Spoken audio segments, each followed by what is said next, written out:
Jewellery நகை கடைகள்ல வேலை பார்க்குற லீடர்ஸ் நிறைய பேர் இருப்பாங்க. லீடர்ஸ்னா மேனேஜர், சூப்பர்வைசர்ஸ் அவங்கெல்லாம். அவங்களாம் என்ன நினைக்கிறாங்கன்னா, பல பேர் நான் பார்த்த பல பேர் லீடர்ஷிப்னா டார்கெட்டை அச்சீவ் பண்ண வைக்கணும். டார்கெட் அச்சீவ் பண்ண வைக்கணும். அதுதான் லீடர்ஷிப்னு நினைக்கிறாங்க. லீடர்ஷிப்னா இது மட்டும் தானா? ஜுவல்லரி லீடர்ஷிப்ல உண்மையான லீடர்ஷிப்ல அது என்னன்னா ஒண்ணு, ட்ரஸ்ட், எமோஷன், எக்ஸ்பீரியன்ஸ். ட்ரஸ்ட்னா நம்பிக்கை, எமோஷன்னா வாடிக்கையாளர்கிட்ட பேசக்கூடிய விதங்கள், எமோஷன்ஸ். இன்னொன்று எக்ஸ்பீரியன்ஸ், கஸ்டமர் வர்றாரு, வந்துட்டு போறாரு, அங்க இருக்கக்கூடிய எக்ஸ்பீரியன்ஸை மூன்றையுமே சரி சமமான கலவையாக மிக்ஸ் பண்ணி உங்களுடைய சேல்ஸ் டீம் கஸ்டமருக்கு தர்றாங்களா? அதுதான் முக்கியமான லீடர்ஷிப். அதை உங்க டீம் செஞ்சுட்டாங்கன்னா இன்னும் அடுத்தடுத்த விஷயங்கள் இன்னும் அழகாக மாறிக்கிட்டு இருக்கும். நான் உங்கள் நண்பன் ஆல்பா சின்ன ராஜா. நம்முடைய கம்பெனி பேர் alpha behaviours HR training company. ஒரு கஸ்டமர்ஸ் தங்கம் மட்டும்தான் வாங்க வர்றாங்களா, கோல்டு மட்டும்தான், வைரம் மட்டும்தான், வெள்ளி மட்டும்தான் வாங்க வர்றாங்களா நம்ம கிட்ட?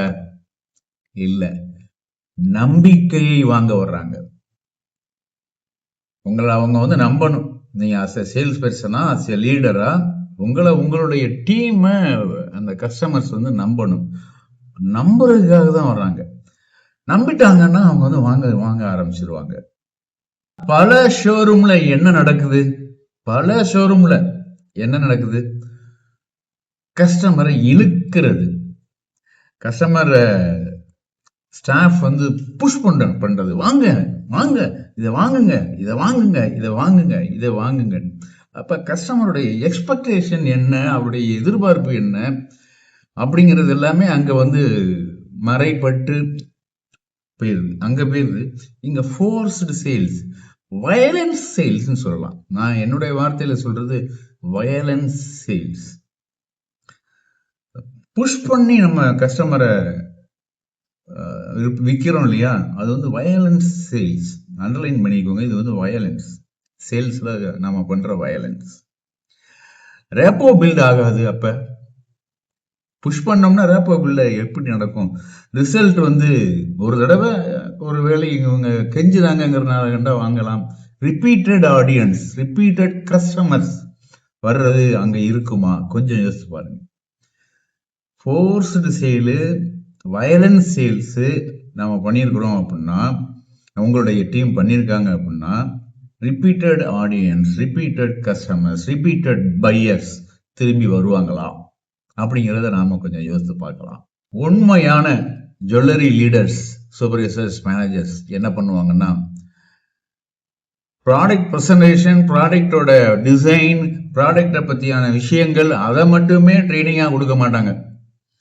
Psychology of sales, psychology of customers, psychology of purchase process, இது எல்லாமே கற்றுக் கொடுப்பாங்க டீமுக்கு. வெறுமனே டார்கெட்டை பேஸ் பண்ணி நீ டார்கெட் பண்ணு, நீ அது பண்ணு, இது பண்ணு, அது பண்ணு அப்படின்னு இல்லாம அந்த டீமுக்கு உரிய விஷயங்களை psychology of sales, psychology of customers, psychology of purchase process, psychology of selling process, இப்படி நிறைய இருக்கு இல்லையா? இது எல்லாமே கற்றுக் கொடுக்கிறவங்க தான் உண்மையான ஜுவல்லரி டீம் லீடர்ஸ். என்ன இன்னைக்கு சேல்ஸ் என்னாச்சு, டார்கெட் எவ்வளவு முடிச்சிருக்கீங்க அப்படிலாம் சொல்ல மாட்டாங்க உண்மையான நல்ல ஜுவல்லரி லீடர்ஸ். இன்னைக்கு நீங்க அட்டன் பண்ண கஸ்டமரை நீங்க ஹாப்பியா அட்டன் பண்ணீங்களா? நல்லா சர்வீஸ் பண்ணீங்களா? நல்லா சர்வ் பண்ணீங்களா? கஸ்டமருக்கு பண்ணிட்டீங்கல்ல, வருவாங்க, வராம போக மாட்டாங்க. அந்த நல்ல வார்த்தைகளை கொடுப்பாங்க. ரொம்ப ஃபோர்ஸ்டு சேல்ஸை, வயலன்ஸ் சேல்ஸை அந்த டீம் மேல அவங்களுடைய பிரெயினுக்குள்ள திணிக்க மாட்டாங்க. நம்ம ஆல்பா பிஹேவியர்ஸ் மூலியமா கொடுத்த ஒரு நிறைய கம்பெனிகள்ல இந்த டெக்னிக்கை யூஸ் பண்ணி 30% வாக்கின்ஸ் இன்க்ரீஸ் ஆயிருக்கு, வாக்கின்ஸோட சேல்ஸ் இன்க்ரீஸ் ஆயிருக்கு. அதே போல ரிப்பீட்டட் ஆடியன்ஸ், ரிப்பீட்டட் பையர்ஸோட வேல்யூ டபுள் மடங்கு ஆயிருக்கு. இந்த விஷயத்த உங்களுடைய டீம்ல இருக்கக்கூடிய லீடர்ஸ் இந்த சைக்காலஜி ஆஃப் சேல்ஸ் ரிலேட்டடாகவோ சைக்காலஜி ஆஃப் கஸ்டமர்ஸ் ரிலேட்டடாகவோ மக்களுக்கு வந்து சொல்லி கொடுத்து டார்கெட்டை புஷ் பண்ணாம அங்க பர்ச்சேஸ் எக்ஸ்பீரியன்ஸ் அங்க எப்படி இருக்கு அப்படிங்கறத சொன்னாங்கன்னா இன்னும் நல்லா இருக்கும் அப்படின்னு நான் உங்க நண்பன் சின்னராஜா நினைக்கிறேன். தேங்க்யூ. Happy sales. தேங்க்யூ.